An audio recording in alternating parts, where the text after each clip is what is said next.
அத்தியாயம் 50. கன்னிகளுக்கு நடுவில். யோவான் 7:16-36 மற்றும் 40-53. 8வது அதிகாரம் 1-11. இயேசு பண்டிகையின் போது எருசலேமில் இருந்தபோதெல்லாம் ஒற்றர்கள் அவரை மறைமுகமாக பின்தொடர்ந்திருந்தனர். ஒவ்வொரு நாளும் அவரை மௌனப்படுத்துவதற்கு புதிய திட்டங்கள் முயற்சி செய்யப்பட்டன. அவரை கண்ணியில் அகப்படுத்தும்படி ஆசாரியர்களும் அதிபதிகளும் விழிப்போடு கவனித்துக் கொண்டிருந்தனர். வன்முறையினால் அவரை நிறுத்திவிட அவர்கள் திட்டமிட்டு கொண்டிருந்தனர். கூடவே மக்களுக்கு முன் இருந்த அந்த தாழ்மையான கலிலேய ரபியை கேவலப்படுத்தவும் அவர்கள் விரும்பியிருந்தனர். பண்டிகையின் முதல் நாளில் அவர் எந்த அதிகாரத்தினால் போதிக்கிறார் என்று கேட்டுக்கொண்டு அதிபதிகள் அவரிடம் வந்திருந்தனர். அவர் மீதிருந்த கவனத்தை அவருடைய போதிக்கும் உரிமையை பற்றின கேள்விக்கும் இவ்விதமாக அவர்களுடைய சொந்த முக்கியத்திற்கும் அதிகாரத்திற்கும் திசை திருப்ப அவர்கள் விரும்பினார்கள். என் உபதேசம் என்னுடையதா இராமல் என்னை அனுப்பினவருடையதா இருக்கிறது. அவருடைய சித்தத்தின்படி செய்ய மனதுள்ளவன் எவனோ அவன் இந்த உபதேசம் தேவனால் உண்டாயிருக்கிறதோ நான் சுயமாய் பேசுகிறேனோ என்று அறிந்து கொள்ளுவான். யோவான் 7:16 மற்றும் 17 என்று இயேசு கூறினார். ஆட்சேபனைக்கு பதில் தராமல் ஆத்தும ரட்சிப்பிற்கு அவசியமான சத்தியத்தை திறந்து காண்பித்து ஆட்சேபித்தவர்களுக்கு பதில் கொடுத்தார். சத்தியத்தை உணர்வதும் போற்றுவதும் இருதயத்தை விட மனதையே சார்ந்திருக்கிறது. சத்தியம் ஆத்துமாவிற்குள் ஏற்றுக்கொள்ளப்பட வேண்டும். சித்தத்தின் பெரும் மரியாதையை அது வேண்டுகிறது. சத்தியம் பகுத்தறிவிற்கு மட்டுமே சரணடைய கூடுமானால் அதை பெற்றுக்கொள்வதில் அகந்தை இடையூறு செய்யாது. ஆனால் அது கிருபையின் மூலமாக இருதயத்தில் பெற்றுக்கொள்ளப்பட வேண்டும். அதை பெறுவது தேவனுடைய ஆவி வெளிப்படுத்தும் ஒவ்வொரு பாவத்தையும் மறுப்பதை சார்ந்திருக்கிறது. சத்தியத்தை அடைந்து கொள்வதற்கான மனிதனுடைய அனுகூலங்கள் எவ்வளவுதான் பெரியதாக இருந்தாலும் அதை பெற்றுக்கொள்ள இருதயம் திறக்கப்படாதவரை அதன் கொள்கைகளுக்கு எதிராக இருக்கிற ஒவ்வொரு பழக்கத்தையும் நடத்தையையும் மனப்பூர்வமாக ஒப்படைக்காதவரை அதனால் அவனுக்கு எந்த பயனும் இருக்காது. இவ்விதமாக அவருடைய சித்தத்தை அறிந்து அதன்படி செயலாற்ற உண்மையான வாஞ்சியுள்ளவர்களாக தங்களை ஒப்படைக்கிறவர்களுக்கு சத்தியம் அவர்களை ரட்சிக்கும் தேவனுடைய வல்லமையாக வெளிப்படுத்தப்பட்டிருக்கிறது. இவர்களால் தேவனுக்காக பேசுபவர்களுக்கும் தனக்காக மட்டுமே பேசுபவனுக்கும் இடையிலுள்ள வேறுபாட்டை பிரித்தறிய முடியும். பரிசேயர்கள் அவர்களுடைய சித்தத்தை தேவனுடைய சித்தத்தின் பகுதியில் வைக்கவில்லை. அவர்கள் சத்தியத்தை அறிவதற்கு அல்ல, அதிலிருந்து விலகி செல்வதற்கான சாக்கு போக்குகளையே தேடிக்கொண்டிருந்தார்கள். அதனால்தான் அவர்களால் அவருடைய போதனையை புரிந்து கொள்ள முடியவில்லை என்பதை கிறிஸ்து சுட்டிக்காட்டினார். வஞ்சகனிலிருந்து உண்மையான போதகரை பிரித்தறியக்கூடிய ஒரு பரீட்சையை இப்போது அவர் கொடுத்தார். சுயமாய் பேசுகிறவன் தன் சுய மகிமையை தேடுகிறான். தன்னை அனுப்பினவரின் மகிமையை தேடுகிறவனோ உண்மையுள்ளவனாயிருக்கிறான். அவனிடத்தில் அநீதி இல்லை என்றார். தன்னுடைய சுய மகிமையை பேசுகிறவன் தனக்காகவே பேசுகிறான். சுயத்தை தேடுகின்ற ஆவி அதன் பிறப்பை காண்பித்து விடுகிறது. ஆனால் கிறிஸ்து தேவனுடைய மகிமையை தேடிக்கொண்டிருந்தார். அவர் தேவனுடைய வார்த்தைகளை பேசினார். இதுவே அவர் சத்தியத்தின் போதகர் என்ற அவருடைய அதிகாரத்திற்கு சான்றாக இருந்தது. இயேசு அவர்களுடைய இருதயங்களை வாசிக்கிறார் என்பதை காட்டி தம்முடைய தெய்வீகத்திற்கான ஒரு சான்றை ரபிமார்களுக்கு கொடுத்தார். பெதஸ்தாவில் குணப்படுத்தினதிலிருந்து அவர்கள் அவரை கொலை செய்ய திட்டம் தீட்டிக் கொண்டிருந்தார்கள். இவ்விதமாக தாங்கள் பாதுகாப்பதாக கூறிக்கொண்டிருந்த பிரமாணத்தை அவர்களை மீறிக்கொண்டிருந்தார்கள். மோசே நியாயப்பிரமாணத்தை உங்களுக்கு கொடுக்கவில்லையா? அப்படியிருந்தும் உங்களில் ஒருவனும் அந்த நியாயப்பிரமாணத்தின்படி நடக்கிறதில்லை. நீங்கள் ஏன் என்னை கொலை செய்ய தேடுகிறீர்கள் என்று அவர் அவர்களை வினவினார். ஒரு விரைவான மின்னலின் ஒளியைப் போல இந்த வார்த்தைகள் ரபிமார்களுக்கு அவர்கள் மூழ்கவிருந்த அழிவின் குழியை வெளிப்படுத்தி காட்டியது. வினாடி நேரத்திற்கு அவர்கள் பயம் நிறைந்தவர்களானார்கள். எல்லையற்ற வல்லமையுடையவரோடு போராட்டத்தில் ஈடுபட்டிருந்ததை அவர்கள் கண்டார்கள். ஆனால் அவர்கள் எச்சரிப்பை ஏற்க மாட்டார்கள். மக்களிடம் அவர்களுக்கு இருந்த செல்வாக்கை தக்க வைத்துக் கொள்வதற்காக அவர்களுடைய கொலைக்கார திட்டங்கள் மறைக்கப்பட்டாக வேண்டும். இயேசுவின் கேள்வியிலிருந்து விலகி, நீ பிசாசு பிடித்தவன், உன்னை கொலை செய்ய தேடுகிறவன் யார் என்று குரல் எழுப்பினார்கள். இயேசுவின் ஆச்சரியமான கிரியைகள் ஒரு அசுத்த ஆவியினால் ஏவப்பட்டது என்று அவர்கள் மறைமுகமாக கூறினார்கள். மறைமுகமான இந்த குறை கூறுதலுக்கு கிறிஸ்து செவிசாய்க்கவில்லை. பெதஸ்தாவில் அவர் சுகப்படுத்தின செயல் ஓய்வு நாள் பிரமாணத்திற்கு இசைவானது என்றும், பிரமாணத்தை பற்றி யூதர்கள் கொடுத்திருந்த விளக்கங்களினாலேயே அது நிரூபிக்கப்பட்டிருந்தது என்றும் அவர் தொடர்ந்து விளக்கி காட்டினார். விருத்த சேதனம் மோசே உங்களுக்கு நியமித்தான், நீங்கள் ஓய்வு நாளிலும் மனுஷனை விருத்த சேதனம் பண்ணுகிறீர்கள் என்றார். நியாயப்பிரமாணத்தின்படி ஒவ்வொரு ஆண் பிள்ளையும் 8ஆம் நாளில் விருத்த சேதனம் பண்ணப்பட வேண்டும். நியமிக்கப்பட்டிருந்த அந்த நாள் ஓய்வு நாளில் வந்துவிட்டாலும் அன்று அந்த சடங்கு செய்யப்பட்டாக வேண்டும். அப்படியானால் ஓய்வு நாளில் ஒரு மனுஷனை முழுவதும் சுகமாக்கினதினாலே அது ஆவிக்குரிய விதமாக நியாயப்பிரமாணத்துடன் எவ்வளவு அதிகமாக இசை உள்ளதாக இருக்கும் என்று அவர் கூறி, தோற்றத்தின்படி தீர்ப்பு செய்யாமல் நீதியின்படி தீர்ப்பு செய்யுங்கள் என்று அவர்களை எச்சரித்தார். அந்த அதிபதிகள் மௌனப்படுத்தப்பட்டனர். மக்களில் அநேகர், இவனையல்லவா கொலை செய்ய தேடுகிறார்கள், இதோ இவன் தாராளமாய் பேசுகிறானே, ஒருவரும் இவனுக்கு ஒன்றும் செய்கிறதில்லையே, மெய்யாய் இவன் கிறிஸ்துதான் என்று அதிகாரிகள் நிச்சயமாய் அறிந்திருக்கிறார்களோ என்று வியந்து கூறினார்கள். கிறிஸ்துவின் போதனைகளை கேட்டிருந்த எருசலேமில் வாழ்ந்தவர்களில் அநேகர் அவருக்கு எதிரான அதிபதிகளின் திட்டங்களை அறிந்திருந்தனர். அவர்கள் தடுக்க முடியாத ஒரு வல்லமையினால் அவரிடத்திற்கு இழுக்கப்பட்டிருந்ததை அவர்களாகவே உணர்ந்தனர். அவர் தேவகுமாரன் என்னும் மன உணர்த்துதல் அவர்கள் மீது அழுத்தி இருந்தது. ஆனால் சந்தேகங்களை எடுத்து கூற சாத்தான் ஆயத்தமாக இருந்தான். அதற்கு மேசியாவை பற்றியும் அவரது வருகையை பற்றியும் உள்ள அவர்களுடைய சொந்த தவறான யோசனைகளும் பாதையை ஆயத்தம் செய்திருந்தன. கிறிஸ்து பெத்லகேமில் பிறப்பார் என்றும், சிறிய காலத்திற்கு பின் அவர் மறைந்து விடுவார் என்றும், அவருடைய 2ஆம் வருகையின் போது அவர் எங்கே இருந்து வந்தார் என்று ஒருவருக்கும் தெரியாது என்றும் பொதுவாக நம்பப்பட்டிருந்தது. மனித இனத்துடன் இயற்கையான உறவு மேசியாவிற்கு இருக்காது என்னும் கருத்தை சிலர் மட்டும் கொண்டிருக்கவில்லை. மேசியாவின் மகிமையை பற்றிய பிரசித்தமான எண்ணங்களை நசரேயனாகிய இயேசு சந்திக்காதபடியால், இவன் இன்ன இடத்திலிருந்து வந்தவன் என்று நாம் அறிந்திருக்கிறோம், கிறிஸ்து வரும்போதோ அவர் இன்ன இடத்திலிருந்து வருகிறவர் என்று ஒருவனும் அறிய மாட்டானே என்னும் கருத்திற்கு அநேகர் செவிசாய்த்திருந்தனர். இவ்விதமாக அவர்கள் சந்தேகத்திற்கும் விசுவாசத்திற்கும் இடையில் தடுமாறிக் கொண்டிருந்த போது இயேசு அவர்களுடைய சிந்தனைகளை அறிந்து, நீங்கள் என்னை அறிவீர்கள், நான் எங்கே இருந்து வந்தேன் என்றும் அறிவீர்கள். நான் என் சுயமாய் வரவில்லை, என்னை அனுப்பினவர் சத்தியமுள்ளவர், அவரை நீங்கள் அறியாதிருக்கிறீர்கள் என்று பதில் கூறினார். கிறிஸ்துவின் தோற்றம் எப்படிப்பட்டதாக இருக்கும் என்பதை தாங்கள் அறிந்திருப்பதாக கூறியும் அதை பற்றி முற்றிலும் அறியாமல் இருந்தனர். அவர்கள் தேவனுடைய சித்தத்தின்படி வாழ்ந்திருந்தார்களானால் அவருடைய குமாரன் தம்மை அவர்களுக்கு வெளிப்படுத்தின போது அவரை அறிந்திருப்பார்கள். கேட்டிருந்தவர்கள் கிறிஸ்துவின் வார்த்தைகளை புரிந்து கொண்டனர். அநேக மாதங்களுக்கு முன் சனகரீப் சங்கத்தின் முன் தாம் தேவகுமாரன் என்று தம்மை பற்றி அவர் அறிவித்திருந்த அதே உரிமைதான் மீண்டும் கூறப்பட்டிருந்தது. அதிபதிகள் அப்பொழுது அவரை கொலை செய்ய தேடியிருந்ததைப் போலவே இப்போதும் வகை தேடியிருந்தனர். ஆனால் இவ்வளவு தூரம் வரை செல்லலாம், அதற்கு மேல் கூடாது என்று அவர்களுடைய சீற்றத்திற்கு தடை விதித்திருந்த காண முடியாத ஒரு வல்லமையினால் தடை செய்யப்பட்டனர். மக்களிலும் அநேகர் அவர் மீது நம்பிக்கை வைத்து, கிறிஸ்து வரும்போது இவர் செய்கிற அற்புதங்களை பார்க்கிலும் அதிகம் செய்வாரோ என்று கூறினார்கள். நடைபெற்று கொண்டிருக்கும் சம்பவங்களை அக்கறையுடன் கவனித்துக் கொண்டிருந்த பரிசேய தலைவர்கள் கூட்டத்தினரிடம் உண்டான அனுதாபத்தின் வெளிப்பாட்டை கண்டார்கள். அவர்கள் பிரதான ஆசாரியரிடத்திற்கு விரைந்து சென்று அவரை கைது செய்வதற்கான அவர்களுடைய திட்டத்தை முன்வைத்தார்கள். அப்படி இருந்தும் மக்களுக்கு முன் அவரை பிடிக்க துணிவில்லாததால் தனியாக இருக்கும்போது அவரை பிடிக்க ஏற்பாடு செய்தார்கள். மறுபடியும் அவர்களுடைய நோக்கத்தை தாம் வாசிக்கிறதை அவர்களுக்கு அவர் வெளிக்காட்டினார்.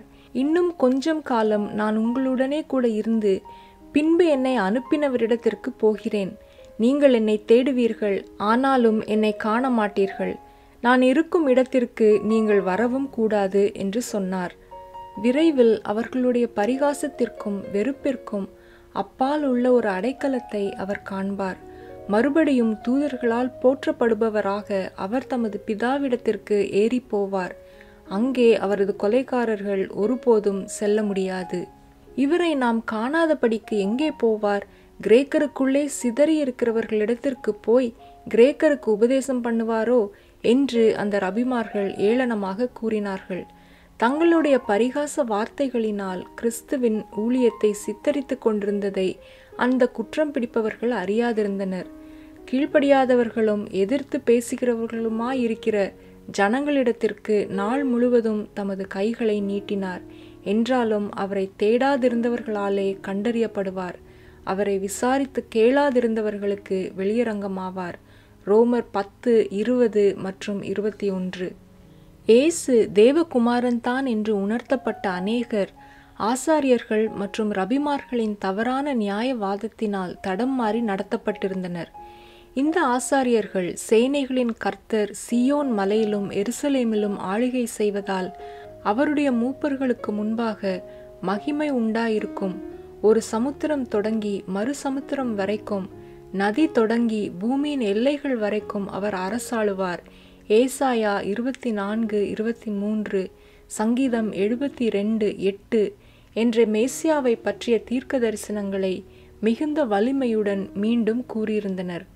அதன்பின் இங்கு சித்தரிக்கப்பட்டிருந்த மகிமைக்கும் இயேசுவின் தாழ்மையான தோற்றத்திற்கும் இடையில் ஏளனம் செய்கின்ற ஒப்பிடுதல்களை செய்திருந்தனர். தவறை அனுமதிக்கிறதற்கேதுவாக தீர்க்க தரிசனத்தின் அதே வார்த்தைகள் திரிக்கப்பட்டிருந்தன. மக்கள் தங்களுக்கென்று வேத வாக்கியங்களை வாசித்திருந்தார்களானால் தவறாக நடத்தப்பட்டிருக்க மாட்டார்கள். கிறிஸ்து செய்ய வேண்டியிருந்த அவர் செய்த அதே பணிகளையே என்று ஏசாயா 61 சாட்சி பகருகிறது. உலகத்தில் அவர் புறக்கணிக்கப்படுவதையும் அவரது பாடுகளையும் 53 முன்வைக்கிறது. ஆசாரியர்கள் மற்றும் ரபிமார்களின் குணத்தை 59 விவரிக்கிறது. தங்களுடைய அவநம்பிக்கையை விட்டுவிட வேண்டும் என்று தேவன் ஒருபோதும் மனிதர்களை வற்புறுத்துவதில்லை. அவர்களுக்கு முன் ஒளியும் இருளும் சத்தியமும் தவறும் உள்ளன. எதை ஏற்றுக்கொள்ள வேண்டும் என்று முடிவு செய்வது அவர்களுடையது. உண்மைக்கும் தவறுக்கும் இடையில் உள்ள வேற்றுமையை அறிந்து கொள்ளக்கூடிய வல்லமை மனித மனதிற்கு கொடுக்கப்பட்டிருக்கிறது. மனிதர்கள் உணர்ச்சிகளின் துடிப்பினால் அல்லாமல் சான்றுகளின் பலத்தினால் வேதவாக்கியங்களுடன் கவனமாக ஒப்பிட்டு முடிவு செய்ய வேண்டுமென்று தேவன் வடிவமைக்கிறார். யூதர்கள் அவர்களுடைய தவறான எண்ணங்களை விட்டுவிட்டு இயேசுவின் வாழ்க்கையில் காணப்பட்ட உண்மையை தீர்க்க தரிசனத்துடன் ஒப்பிட்டிருந்தார்களானால் தீர்க்க தரிசனங்களுக்கும் அவைகளின் நிறைவேறுதல்களுக்கும் இருக்கிற அழகான இசைவை தாழ்மையான கலிலேயனின் வாழ்க்கையிலும் ஊழியத்திலும் கண்டிருப்பார்கள். யூதர்கள் வஞ்சிக்கப்பட்டிருந்ததைப் போலவே இன்றும் அநேகர் வஞ்சிக்கப்பட்டுள்ளனர். மத ஆசிரியர்கள் வேதாகமத்தை அவர்களுடைய சொந்த புரிந்து கொள்ளுதலின் ஒளியிலும் பாரம்பரியத்திலும் வாசிக்கின்றனர். அவைகளை தங்களுக்கென்று ஆராயாமல் சத்தியம் இதுதான் என்று தாங்களே தீர்மானித்துக் கொள்ளுகின்றனர். தங்களுடைய தீர்மானத்தை விட்டு கொடுத்து தங்களுடைய ஆத்துமாக்களை தங்களுடைய தலைவர்களிடம் ஒப்படைக்கின்றனர். அவருடைய வார்த்தையும் பிரசங்கமும் ஒளியை பரப்புவதற்காக தேவன் அபிஷேகம் செய்திருக்கும் ஊடகங்களில் ஒன்றாக இருக்கிறது. ஆனால் ஒவ்வொரு மனிதனின் போதனையையும் நாம் வேத வாக்கியங்களில் பரீட்சைக்கு கொண்டு வர வேண்டும். சத்தியத்தை அறிந்து கொள்ள வேண்டும் என்றும் அதற்கு கீழ்ப்படிய வேண்டும் என்றும் உள்ள வாஞ்சையுடன் எவர்களெல்லாம் ஜெபத்துடன் வேத வாக்கியங்களை வாசிக்கிறார்களோ அவர்களெல்லாம் தெய்வீக அறிவூட்டலை பெற்றுக்கொள்வார்கள். அவன் வேத வாக்கியங்களை புரிந்து கொள்ளுவான். அவருடைய சித்தத்தின்படி செய்ய மனதுள்ளவன் எவனோ அவன் இந்த உபதேசம் தேவனால் உண்டாயிருக்கிறதோ நான் சுயமாய் பேசுகிறேனோ என்று அறிந்து கொள்ளுவான். யோவான் 7:17. பண்டிகையின் கடைசி நாளில் இயேசுவை கைது செய்யும்படியாக ஆசாரியர்களாலும் அதிபதிகளாலும் அனுப்பப்பட்டிருந்த அதிகாரிகள் அவர் இல்லாமல் திரும்பி வந்தார்கள். நீங்கள் அவனை ஏன் கொண்டு வரவில்லை என்று கோபத்துடன் வினவிய போது பக்தி வினயமான முகத்துடன் அவர்கள் அந்த மனுஷன் பேசுகிறது போல ஒருவனும் ஒரு காலும் பேசினதில்லை என்று பதில் கூறினார்கள். அவர்களுடைய இருதயங்களைப் போலவே கடினமடைந்திருந்த போதும் அவருடைய வார்த்தைகளினால் அவர்கள் உருக்கப்பட்டிருந்தனர். ஆலய பிரகாரத்தில் அவர் பேசிக்கொண்டிருந்த போது அவருக்கு எதிராக எதையாவது கண்டுபிடித்து விடலாம் என்ற நோக்கத்துடன் அவருக்கு அருகில் அவர்கள் காலம் தாழ்த்தியிருந்தனர். ஆனால் கவனித்த போது எந்த நோக்கத்திற்காக அவர்கள் அனுப்பப்பட்டிருந்தார்களோ அது மறக்கப்பட்டது. மெய்மறந்த மனிதர்களைப் போல அவர்கள் நின்றிருந்தனர். அவர்களுடைய ஆத்துமாக்களுக்கு கிறிஸ்து தம்மை வெளிப்படுத்தினார். ஆசாரியர்களாலும் அதிபதிகளாலும் காண முடியாமல் இருந்ததை மானுடம் தெய்வீக மகிமையினால் ஒளிப்படுத்தப்பட்டிருந்ததை அவர்கள் கண்டனர். இந்த எண்ணத்தினால் நிரம்பினவர்களாக, அவருடைய வார்த்தைகளினால் உணர்த்தப்பட்டவர்களாக திரும்பின அவர்களால், நீங்கள் அவனை ஏன் கொண்டு வரவில்லை என்ற விசாரணைக்கு, அந்த மனுஷன் பேசுகிறது போல ஒருவனும் ஒரு காலும் பேசினதில்லை என்று மட்டுமே பதில் கூற முடிந்தது. முதலாக கிறிஸ்துவின் சமூகத்திற்கு வந்திருந்த ஆசாரியர்களும் அதிபதிகளும் அதே விதமான மன உணர்த்துதலை அடைந்திருந்தனர். அவர்களுடைய இருதயங்கள் ஆழமாக அசைக்கப்பட்டு அந்த எண்ணங்கள் அவர்கள் மீது வலியுறுத்தப்பட்டன. அந்த மனுஷன் பேசுகிறது போல ஒருவனும் ஒரு காலும் பேசினதில்லை என்னும் எண்ணம் அவர்களை அதிக வல்லமையோடு பற்றி கொண்டது. ஆனால் பரிசுத்த ஆவியினால் உண்டான மன உணர்த்துதலை அவர்கள் மூழ்கடித்து விட்டார்கள். இப்பொழுது சட்டத்தை செயல்படுத்துகின்ற கருவிகளும் கூட வெறுக்கப்பட்ட இந்த கலிலேயனின் செல்வாக்கிற்கு உள்ளானதால் கோபமடைந்த அவர்கள், நீங்களும் வஞ்சிக்கப்பட்டீர்களா? அதிகாரிகளிலாவது பரிசேயரிலாவது யாதாம் ஒருவர் அவனை விசுவாசித்ததுண்டா? வேதத்தை அறியாதவர்களாகிய இந்த ஜனங்கள் சபிக்கப்பட்டவர்கள் என்று கூக்குரலிட்டனர். சத்தியத்தின் தூது எவர்களிடமெல்லாம் பேசப்பட்டிருக்கிறதோ அவர்கள் அது சத்தியம்தானா என்று கேட்பதற்கு பதிலாக அது யாரால் பரிந்துரைக்கப்பட்டிருக்கிறது என்று கேட்கின்றனர். திரளானவர்கள் ஏற்றுக்கொள்பவர்களின் எண்ணிக்கையினால் அதை அனுமானிக்கின்றனர். கற்றறிந்த மனிதர்கள் யாராவது அல்லது சமய தலைவர்கள் யாராவது விசுவாசித்ததுண்டா என்கிற கேள்வி இன்றும் கேட்கப்படுகிறது. கிறிஸ்துவின் நாட்களில் இருந்ததை விட மனிதர்கள் இன்று எவ்வளவும் உண்மையான தேவபக்தி உள்ளவர்களாக இல்லை. நித்திய செல்வங்களை அலட்சியம் செய்து பூமிக்குரிய நன்மைகளை விருப்பத்துடன் தேடிக்கொண்டிருக்கின்றனர். பெரிய எண்ணிக்கையில் உள்ளவர்களோ அல்லது இந்த உலகத்தின் பெரிய மனிதர்களோ அல்லது மத சம்பந்தமான தலைவர்களோ அதை ஏற்பதற்கு ஆயத்தமாக இல்லை என்பது சத்தியத்திற்கு எதிரான தர்க்கம் என்று கருதப்பட முடியாது. இயேசுவை கைது செய்வதற்கான திட்டங்களை தீட்டுவதற்கு மறுபடியும் ஆசாரியர்களும் அதிபதிகளும் புறப்பட்டனர். அவரை அதிக காலத்திற்கு சுதந்திரமாக விட்டுவிட்டால் நியமிக்கப்பட்டிருக்கிற தலைவர்களிடமிருந்து மக்களை தூரமாக இழுத்து கொள்ளுவார் என்றும், தாமதமில்லாமல் அவரை அமைதிப்படுத்துவதுதான் பாதுகாப்பான மார்க்கம் என்றும் வற்புறுத்தப்பட்டது. அவர்களுடைய விவாதத்தின் முழு வேகத்தின் போது திடீரென்று தடை செய்யப்பட்டனர். ஒரு மனுஷன் சொல்லுவதை கேட்டு அவன் செய்கைகளை அறிகிறதற்கு முன்னே அவனை ஆக்கினைக்குட்படுத்தலாம் என்று நம்முடைய நியாயப்பிரமாணம் சொல்லுகிறதா என்று நிக்கோதேமு கேட்டான். அந்த மன்றத்தில் மௌனம் நிலவியது. நிக்கோதேமுவின் வார்த்தைகள் அவர்களுடைய மனசாட்சிக்குள் சென்றன. விசாரணை செய்யாமல் ஒரு மனிதனை அவர்களால் ஆக்கினைக்கு உட்படுத்த முடியாது. ஆனால் இந்த ஒரே காரணத்திற்காக மட்டும் அகந்தை மிக்க அந்த அதிபதிகள் மௌனமாக இல்லை. நீதிக்கு ஆதரவாக பேச துணிந்த ஒருவனை உற்று பார்த்தனர். அவர்களில் ஒருவனே அவரது பாதுகாப்பிற்காக பேசும்படி இயேசுவின் குணத்தினால் ஆட்கொள்ளப்பட்டிருக்கிறான் என்பதில் திடுக்கிட்டு கடும் எரிச்சல் அடைந்தனர். அவர்களுடைய வியப்பிலிருந்து விடுதலை அடைந்த போது, நீரும் கலிலேயனோ? கலிலேயாவிலிருந்து ஒரு தீர்க்கதரிசியும் எழும்புகிறதில்லை என்பதை ஆராய்ந்து பாரும் என்ற சாட்டையடி போன்ற பரிகாச வார்த்தைகளோடு நிக்கோதேமுவை சாடினர். இருந்த போதிலும் அந்த மறுப்பு அந்த ஆலோசனை சங்கத்தின் நடவடிக்கைகளை நிறுத்துவதற்கு ஏதுவாயிற்று. ஒரு விசாரணை இல்லாமல் இயேசுவை ஆக்கினைக்குட்படுத்துகின்ற அவர்களுடைய நோக்கத்தை செயற்படுத்த அதிபதிகளால் முடியாமல் ஆகிவிட்டது. அந்த நேரத்தில் அடைந்த தோல்வியுடன் அவரவர் தங்கள் தங்கள் வீட்டுக்கு போனார்கள். இயேசு அங்கிருந்து ஒலிவமலைக்கு சென்றார். நகரத்தின் உணர்ச்சி கொந்தளிப்பு மற்றும் குழப்பங்களிலிருந்தும் ஆவல்மிக்க கூட்டத்தார் மற்றும் துரோகம் செய்யும் ரபிமார்களிடமிருந்தும் இயேசு திரும்பி தேவனுடன் தனித்திருக்கக்கூடிய அமைதிமிக்க ஒலிவ தோப்பிற்கு சென்றார். ஆனால் அதிகாலையில் அவர் ஆலயத்திற்கு திரும்பி வந்தபோது மக்கள் அவரை சூழ்ந்து கொள்ளவே அவர் கீழே உட்கார்ந்து அவர்களுக்கு போதனை செய்தார். விரைவில் அவர் இடைமறிக்கப்பட்டார். திகிலடைந்த ஒரு பெண்ணை இழுத்து கொண்டு 7வது கற்பனையை மீறிவிட்டாள் என்ற குற்றச்சாட்டுடன் கடினமான எதிர்பார்ப்புமிக்க குரல்களுடனும் பரிசேயரும் வேதபாரகருமாகிய ஒரு கூட்டத்தினர் அவரை சமீபித்தனர். அவளை இயேசுவிற்கு முன்பாக தள்ளி மாய்மாலமான மரியாதையுடன், இப்படிப்பட்டவர்களை கல்லெறிந்து கொல்ல வேண்டும் என்று மோசே நியாயப்பிரமாணத்தில் நமக்கு கட்டளையிட்டிருக்கிறாரே, நீர் என்ன சொல்லுகிறீர் என்று அவரிடம் வினவினார்கள். அவர்களுடைய பாசாங்கு நிறைந்த பயபக்தி அவரை அழிவிற்கு நடத்தி செல்லும் ஆழமான திட்டத்தை மறைத்திருந்தது. அவர் எந்த முடிவை எடுத்தாலும் அவரை குற்றப்படுத்துகின்ற வாய்ப்பை அவர்களால் காண முடியும் என்று நினைத்து கொண்டு அவரை ஆக்கினைக்குட்படுத்துகின்ற இந்த சந்தர்ப்பத்தை அவர்கள் பார்த்து கொண்டிருந்தனர். அவளை அவர் விடுதலை செய்தால் அவர் மோசேயின் நியாயப்பிரமாணத்தை அவமதித்தார் என்று அவர் மீது குற்றம் சாட்டலாம். அவள் மரணத்திற்கு தகுதியானவள் என்று அவர் அறிவித்தால் ரோம அரசு அதிகாரிகளுக்கு மட்டுமே உரிமையான இந்த அதிகாரத்தை அவர் எடுத்துக்கொண்டார் என்று அவர் மீது குற்றம் சாட்டலாம் என திட்டமிட்டனர்.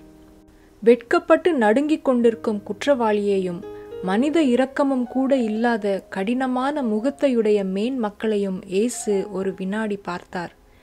கரையில்லாத தூய்மையான அவருடைய ஆவி அந்த காட்சியை கண்டு குறுகியது. இந்த வழக்கு என்ன நோக்கத்துடன் அவரிடம் கொண்டு வரப்பட்டிருக்கிறது என்பதை அவர் நன்கு அறிந்தார். இருதயங்களை வாசித்து அவருடைய சமூகத்திலிருந்து ஒவ்வொருவருடைய குணத்தையும் வாழ்க்கை வரலாற்றையும் அறிந்தார். நீதியின் பாதுகாவலர்களாக இருக்க வேண்டியவர்களே இயேசுவிற்கு ஒரு கண்ணியை வைப்பதற்காக அந்த இரையை பாவத்திற்குள் நடத்தியிருந்தனர்.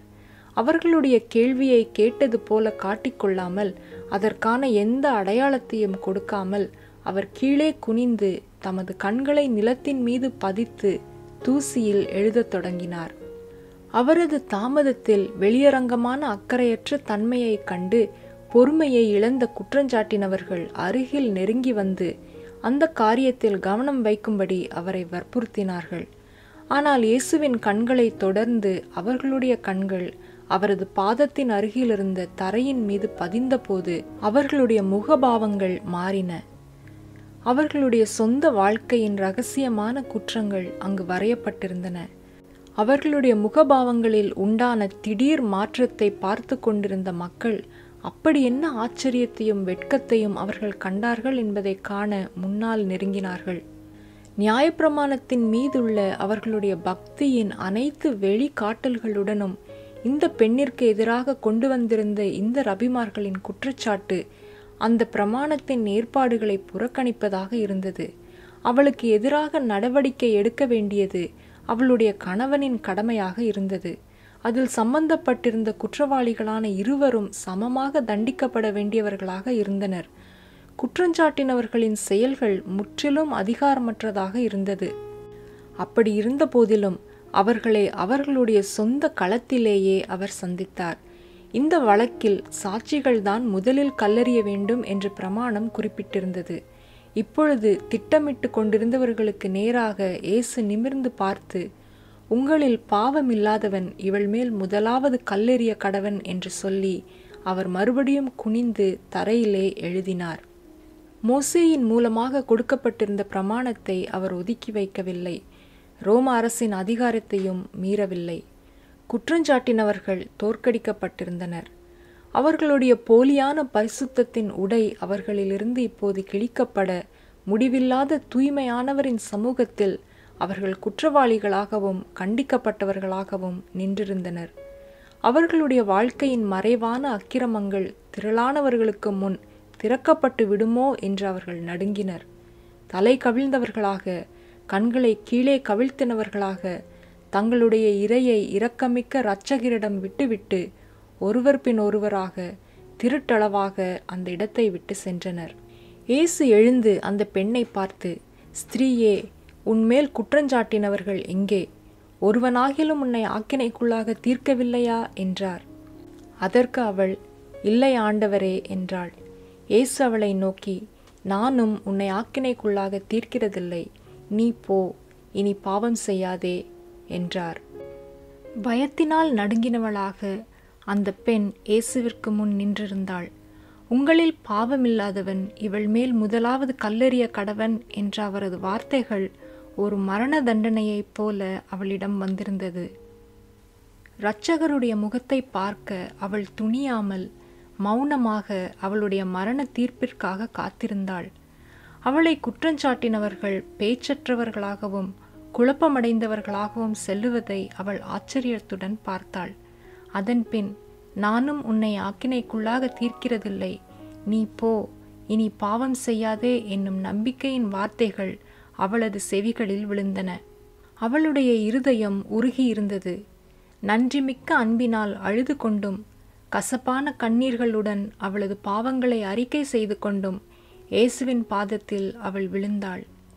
தூய்மையும் சமாதானமும் நிறைந்த தேவனுடைய சேவைக்கென்று அர்ப்பணிக்கப்பட்ட ஒரு புதிய வாழ்க்கையின் ஆரம்பமாக இது அவளுக்கு இருந்தது. விழுந்து போயிருந்த இந்த ஆத்மாவை தூக்கி எடுத்து நிறுத்தியதில் சாவிற்கேதுவான சரீர பிரகாரமான நோயை சுகப்படுத்துவதை விட மிகவும் பெரிதான அற்புதத்தை இயேசு செய்தார். நித்திய மரணத்திற்கு ஏதுவானதாக இருந்த ஆவிக்குரிய நோயை அவர் சுகப்படுத்தினார். பாவ பரிகாரம் செய்த இந்த பெண் அவருடைய அடியார்களில் மிகவும் உறுதிமிக்க ஒருவளானாள். அவள் தனது சுயத்தை தியாகம் செய்யும் அன்பினாலும் பக்தியினாலும் மன்னித்த அவருடைய கிருபைக்கு கைமாறு செய்தாள். அந்த பெண்ணை மன்னித்ததிலும் ஒரு நல்ல வாழ்க்கை நடத்தும்படி அவளை தைரியப்படுத்தினதிலும் இயேசுவின் குணம் அதன் பூரணமான நீதியின் அழகுடன் ஒளி வீசுகிறது. பாவத்தை குறைத்து மதிப்பிடவோ அல்லது பாவ உணர்வினை குறைக்கவோ செய்யாத போதும் கண்டிக்க அல்ல, ரட்சிக்கவே வகை தேடுகிறார். தவறு செய்து கொண்டிருந்த அந்த பெண்ணிற்கு அவமதிப்பையும் பரிகாசத்தையுமே இந்த உலகம் வைத்திருந்தது. ஆனால் ஆறுதலும் நம்பிக்கையும் உள்ள வார்த்தைகளை இயேசு பேசுகிறார். பாவமில்லாத ஒருவர் பாவியின் பலவீனத்தின் மீது இரக்கப்பட்டு அவளுக்கு ஒரு உதவும் கரத்தை நீட்டுகிறார். மாய்மாலமிக்க பரிசேயர்கள் வெளிப்படையாக குற்றம் சாட்டும்போது இயேசு, நீ போ, இனி பாவம் செய்யாதே என்று கட்டளையிடுகிறார். தவறு செய்பவர்களிடமிருந்து கண்களை வேறு பக்கமாக திருப்பி இழிவான நடத்தையை தொடரும்படி இடையூறு செய்யாமல் அவர்களை விட்டு விடுபவர்கள் கிறிஸ்துவின் அடியார்கள் அல்ல. மற்றவர்களை குறை கூறுவதற்கு முதலில் நின்று அவர்களை நியாய விசாரணைக்கு கொண்டு வருபவர்கள் அடிக்கடி தங்களுடைய சொந்த வாழ்க்கையில் அவர்களை விட அதிகமான குற்றமுடையவர்களாக உள்ளனர். மனிதர்கள் பாவத்தை நேசிக்கும்போது பாவியை வெறுக்கின்றனர். கிறிஸ்து பாவத்தை வெறுக்கிறார், ஆனால் பாவியை நேசிக்கிறார். அவரை பின்பற்றுகிற அனைவரது ஆவியும் இதுவாக இருக்கும்.